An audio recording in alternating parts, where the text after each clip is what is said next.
Hello, everyone. Jason Hagholm here, and today I am joined by Mike Malott, who will be making his UFC debut this Saturday at UFC 273 versus Mikey Gall. Mike, how are you doing?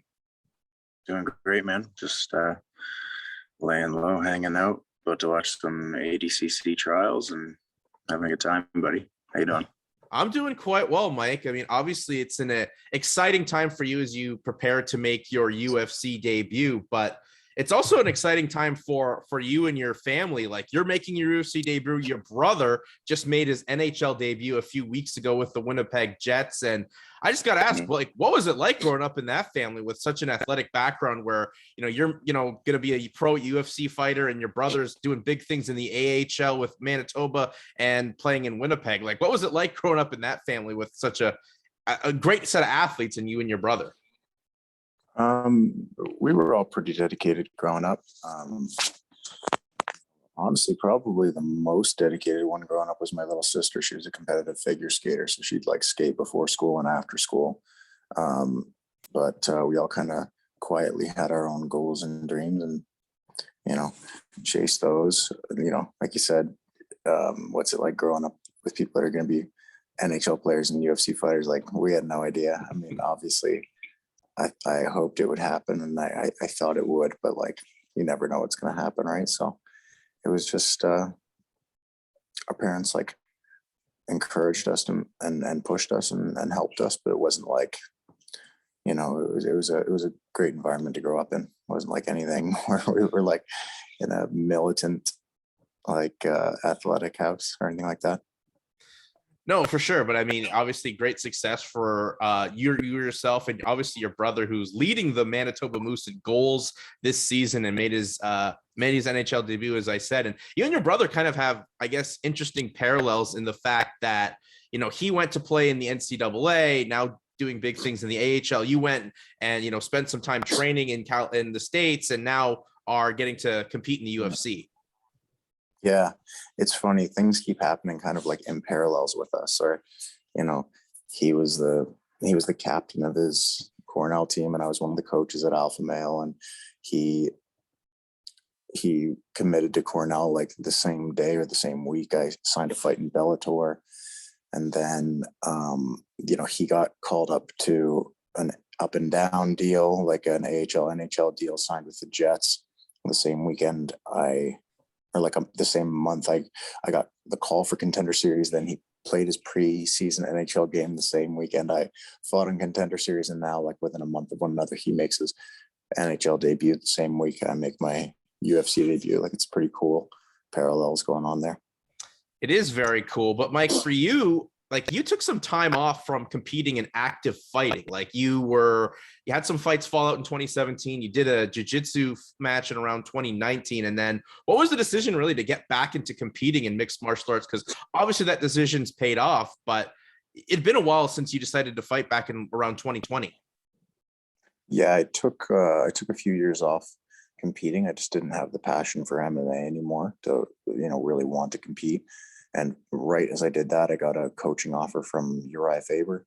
He's like, well, we need a new striking coach. Like, would you be willing to take over? And I was like, yeah, I'm down. Let's do it.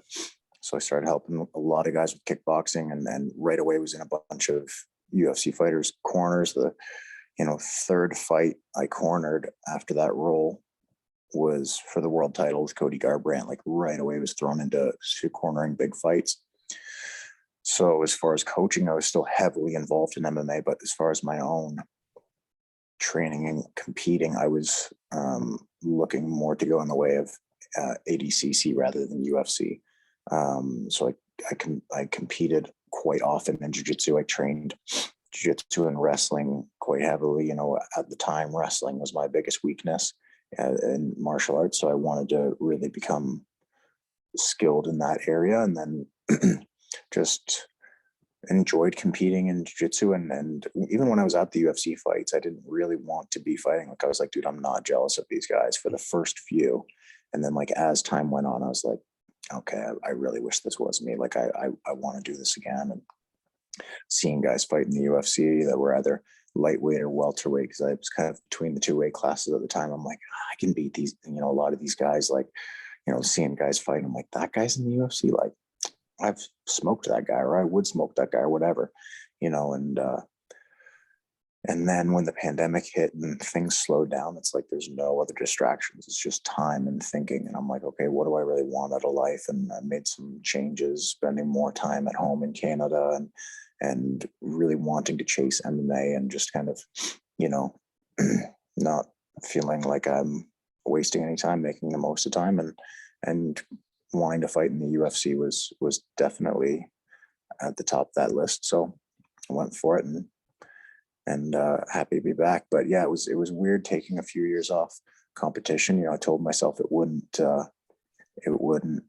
affect me because I'd been competing in jiu-jitsu. It definitely helped the jiu-jitsu competitions, but I felt more comfortable my last fight getting in there. The last one, the first one back after a few years, took me a minute to get the cobwebs out, and then ended up getting the finish. So would you say then it was the pandemic really that was the catalyst to getting you back into competing, as you said, in MMA? Yeah, I'd say that was probably what it was. You don't really have any distractions when everything was shut down. I was having people over to my house. I lived right by a park, or live right by a park when I'm in Sacramento. I'm in Canada right now, but when I'm in Sacramento, I live right by a park, and all the gyms were closed down, and you couldn't meet in certain places, but parks were still open. So I invited some of the alpha male guys over to the house, so they'd come over. I'd go for a run and do like kettlebells and stuff in my garage every morning, and then the guys would come over in the afternoon, and we'd kickbox or box at the park by the skate park. And then Andre Feely would come over after, and we'd throw a Gordon Ryan DVD or a Danaher DVD on. And I had these like children's puzzle mat things that were like a 1/4 inch thick, just enough so you wouldn't get like carpet burn. And we like duct taped them together, and we just drill some jiu-jitsu, and then it would end up in just like full rolls, and have like this tiny living room with like a couch and my TV. And we like bang into stuff, like wrestle up onto the couch and stuff. We were going for like full submissions in my living room. It was pretty funny. Well, you know what? That's a story definitely to remember for forever, and part of the reason getting back. And then obviously you had a big win in CFFC against Solomon Renfrew. Then you get the fight in the Contender Series. You win that in a matter of seconds. And Mike, what was it like being on that show, and only really your second fight back, and fighting in front of Dana White, and then not only getting the win, but getting the contract in front of Dana White in that experience? Yeah, it was pretty awesome. I will say though, I had been there a bunch of times. Like I said, I've coached and cornered a bunch of guys in the UFC. So even though it had only been my second fight in like 4.5 years, I think, almost 5 years at the time, I think I felt more comfortable at that time fighting on Contender Series than I would have had it been right after right before I took the break. I think I just took the time to mature and focus on different aspects of MMA, and see a lot of the behind the scenes things that go on at fights. Just understand what fight week's like, and what it takes to prepare for a fight, and see what works for some guys, and see what definitely didn't work sometimes, and just get really comfortable with the process, because I felt like that was still something kind of new to me at the time. Like, martial arts has been a big part of my life for since 2005. But there's a lot of things that you don't understand that are behind the scenes going on, and then I feel really comfortable with those now. So fight week for Contender Series was pretty much a breeze. I mean, I'd stayed at that hotel probably 10 times at least. I'd been to the Apex probably 12 to 15 times.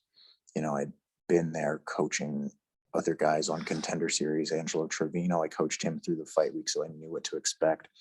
On Contender, I've coached a bunch of guys to fight in that arena, in that same hotel, going to the same grocery store. So it was like a lot of comfortable repetition, So while it was a big moment, I certainly didn't feel overwhelmed by it.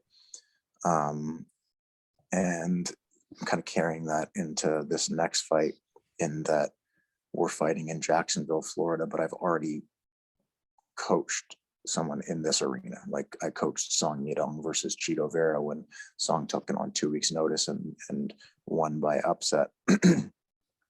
I've coached in that arena. I know the hotel we're staying at. I've stayed at that hotel. I know the bridges that we're going to walk over and the paths we're going to walk. Like it's all comfortable for me at this point. Yeah, that's got to be such a huge benefactor, right? With your time in Alpha Male as the coach, and then getting to compete on Contender Series. But then, as you said, you've been through this arena, you've done through the walk, you've been involved in the sport. Sure, it's your UFC debut, but you kind of have, I guess, a mental edge on some of those guys making their debuts that they haven't been through that experience. Yeah, I mean, I think of it as almost fight experience. Obviously, I wasn't in the cage those times, but I've made like 20 UFC walks so far, right. And that's not counting all the other times I've either fought or cornered guys in local shows or smaller shows or other major promotions. I'm talking just UFC. This will be like, I've had like 20 walks or something. So, I've had people ask me like, okay, how are you going to deal with the experience difference between your opponent and you? Like, this is his 10th fight in the UFC or something like that, 9 or 10 or a 10th or 11th fight in the UFC. I'm like, I've probably walked to the UFC octagon more than he has, while it'll be my first, I was going to say my second. Contender Series is pretty much UFC, right? Yeah.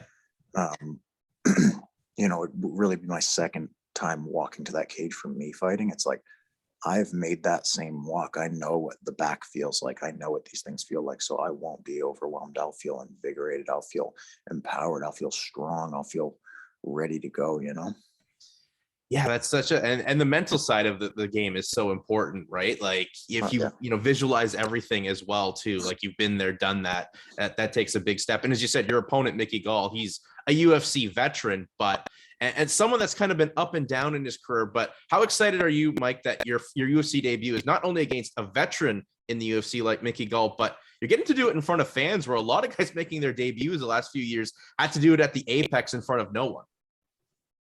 Yeah, no, it's going to be pretty cool.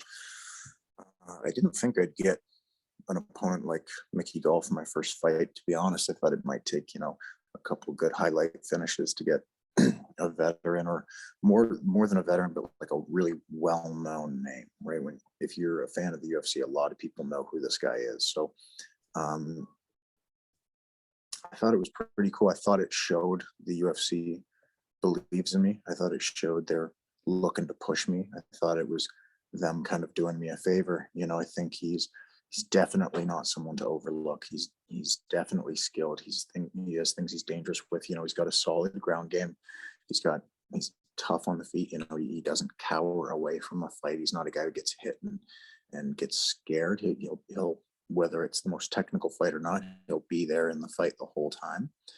But I definitely don't think he's one of the more dangerous guys in the division. Definitely don't think he's one of the more skilled guys in the division. And I don't personally think he's the toughest guy I've fought. I do think I'm the toughest guy he's fought. I doubt he knows that, because there's not a lot of footage on me yet. But like skill for skill, I think I outmatch him in pretty much every aspect. If I were to rank his game, I would say his ground game, jiu-jitsu, would definitely be his number one, followed by his striking, followed by his wrestling. And then for me, the way I see the fight, I flip that as far as advantages go. I would say I have the biggest advantage over him in wrestling, followed closely by the striking, followed by the jiu-jitsu. I still think my jiu-jitsu is going to be better than his, though that is his strength. As I mentioned, I spent the last few years before getting back into MMA focusing primarily on jiu-jitsu with the intention and going into ADCC. So I've been preparing for high-level grapplers for years. I've been preparing for better grapplers than my opponent. But I think the biggest difference in our game will probably be the technical wrestling between the two of us. Yeah, it's an interesting fight, obviously, and you kind of got a little bit of a size advantage as well on Mickey overall, especially coming into the fight after you guys rehydrate and everything like that. And for you, Mike, obviously, with this fight being, on this pay-per-view, that's a big deal for you. And, breaking down things, and is that how you kind of always look at guys, just like what their A, B, C, their top best things, but try to flip it for your advantages? I won't give away exactly how I break guys down because I do have kind of a system of how I like to break guys down, both as a coach and as a fighter. But yeah, that's definitely in line with things that I look into in fights. Yeah. So for this fight, Mike, where were you? You said you're in Canada right now. Where were you spending most of your time getting prepared in Canada? Most of my time in Canada was spent at Niagara Top Team. Definitely one of the best teams in Canada.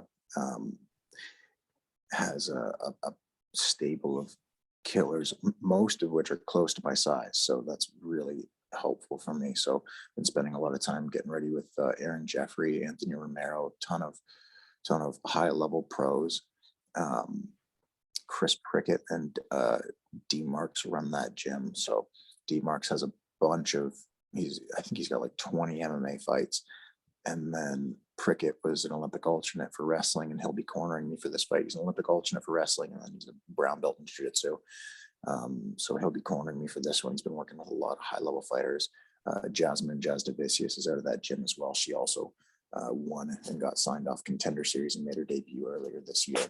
Obviously, she and I aren't really training together as training partners much, but we're in the room together and we're buddies. So it's just a good high-level room.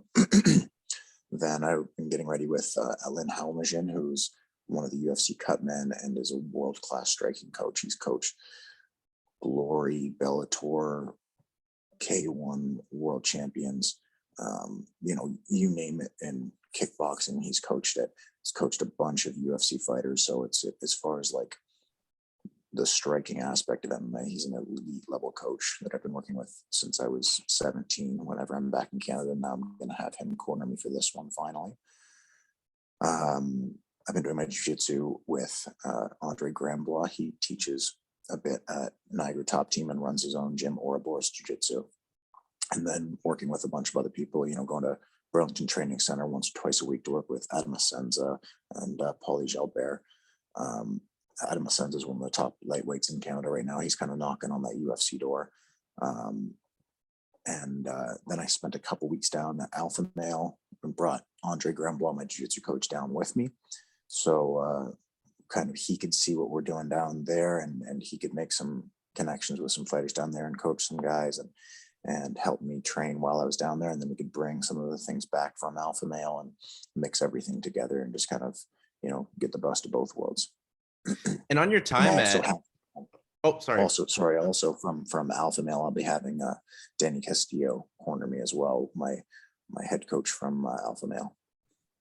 I mean, that's a pretty solid corner, I would say, for someone making their UFC debut with a lot of experience, a lot of, melting pots of mixed martial arts in there. And at your time at Niagara Top Team, Mike, what does it mean for you as a Canadian that spent some time at, one of the best gyms in the world in Alpha Male to see like the growth of Niagara Top Team as one of the best gyms in all of Canada, putting all this talent out and in just such a short time? I believe that gym's only been open 2-3 years.